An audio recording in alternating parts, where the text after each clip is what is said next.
حج اور عمرہ جسے اللہ کرا دے، جتنے کرا دے، جب کرا دے، یہ اس کے فیصلے، اس کی عطا ہے، اس کی مہربانی ہے۔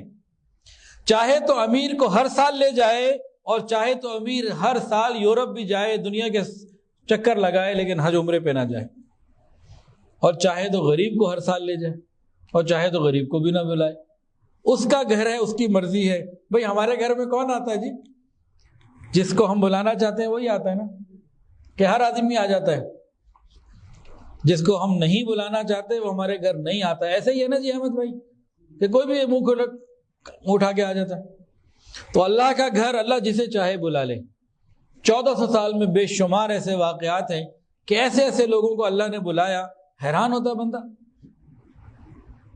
میں مطاف میں بیٹھا ہوا تھا، غالباً 2003 کی بات ہے، میرے ساتھ ایک صاحب بیٹھے ہوئے تھے، بات چیت ہونے لگی تو وہاں سب کے دل نرم بھی ہوتے ہیں، اور اس نے کوئی بات پوچھنی تھی، داڑھی دیکھ کے لوگ مسئلے بھی پوچھ لیتے ہیں، کوئی بات چیت ہوئی۔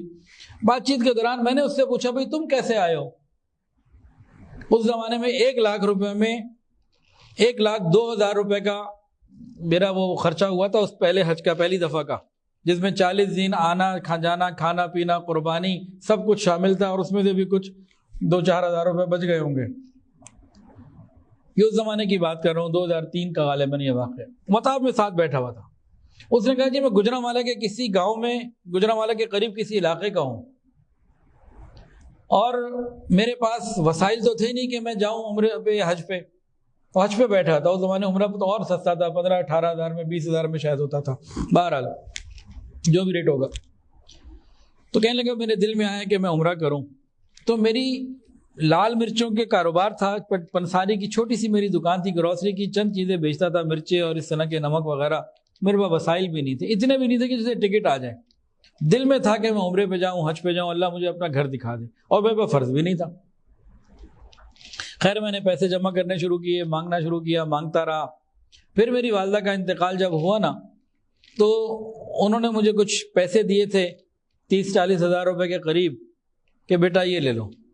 پھر میں نے کام شروع کیا، اور جب پیسے جمع کرنے شروع کیے تو اللہ کی شان میرے پاس بڑی مشکل سے، اس نے کچھ ایک ٹائم بتایا کہ اتنے سالوں میں اتنے پیسے جمع ہو گئے کہ میں حج پر آ جاؤں۔ پھر جناب اس میں حج پہ آیا ہوا تھا، اس کا پیکج کم تھا، 70-80 ہزار والا کوئی پیکج تھا، کہ جی میرے پاس تو اتنے پیسے ممکن ہی نہیں تھے، یہ پتہ نہیں اللہ نے کیسے عطا کر دیے۔ میری تو کل جو دکان کی راس ہے وہ تو 2-4 ہزار روپے تھی، اللہ نے حج کرا دیا۔ تو ایسے بہت سارے واقعات مختلف ملتے ہیں۔ ابھی اس رمضان میں کوئی صاحب عمرے پہ گئے، اللہ نے بلا لیا، وہ جس کو مرضی بلا لے، دل کی طلب اور تڑپ اور لگن ہو، مانگ ہو، بس اللہ مہربانی فرما دیتے ہیں۔ ایسا ہی کوئی نیک آدمی تھا، اللہ نے اسے بلا لیا۔ اب یہ کیا، یہ اللہ کی قدرت ہے، جس کو چاہے بلائے، اگر نہ بلائے تو کروڑ پتی کو بھی نہ بلائے۔ ہمارے کئی سیاسی لیڈر ہیں جو ارب پتی سے زیادہ کھرب پتی بھی ہوں گے، حج نہیں کیا ہوا۔ اور مغل بادشاہوں نے 200 سال سے زیادہ حکومت کی ہندوستان پر، کسی ایک نے حج نہیں کیا بادشاہوں نے۔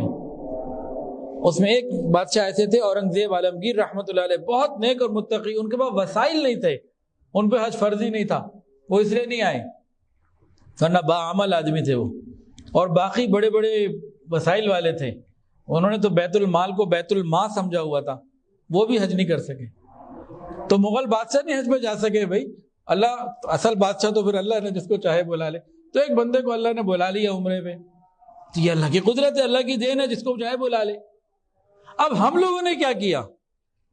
کوئی کہہ رہا ہے فرشتہ ہے، کوئی کہتا ہے صحابہ کی اولاد ہے، کوئی کچھ، وہ کہ جی اسٹیٹ گیسٹ بنا دیا، کوئی کچھ ہو گیا۔ سوشل میڈیا پہ اس کو اتنا ایک جو ہے نا وہ ہوا بنا دیا گیا کہ نامعلوم کیا معاملہ ہے۔ یہ کیا ہے؟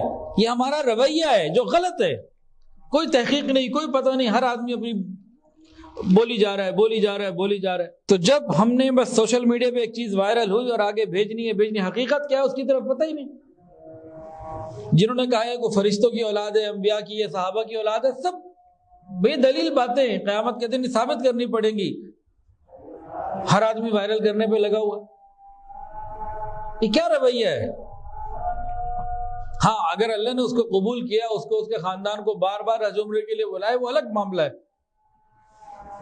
آپ اس سارے معاملے کو دیکھیں، اللہ اس کے لیے کوئی راستہ کھولنا چاہ رہا ہے، وہ اپنی جگہ بات درست، لیکن سائمنٹینیسلی اس پہ بھی غور کر لیجئے ہمارا کیا رویہ ہے. جب دجال آئے گا نا، وہ جدھر بارش برسائے گا بارش ہو جائے گی، جدھر کھیتی اگائے گا ہو جائے گی، تو اس کے ساتھ کیا کریں گے ہم؟ پتہ نہیں اس کو نعوذ باللہ کتنے لوگ خدا ہی مان لیں گے. ابھی تو ایک تصویر پہ اور ایک جس کا پتہ ہی کوئی نہیں، جنہوں نے وائرل کی بیچاروں کو خود تصدیق نہیں ہوتی، بس لگے رہو. اللہ ہماری حفاظت فرمائے. تو سوشل میڈیا پر آنے والی ہر چیز کو وائرل کرنا یہ کوئی اچھا عمل نہیں ہوتا، بہت سوچ سمجھ کے محتاط ہونے کی ضرورت ہے. اللہ تعالی ہمیں سمجھ عطا فرمائے.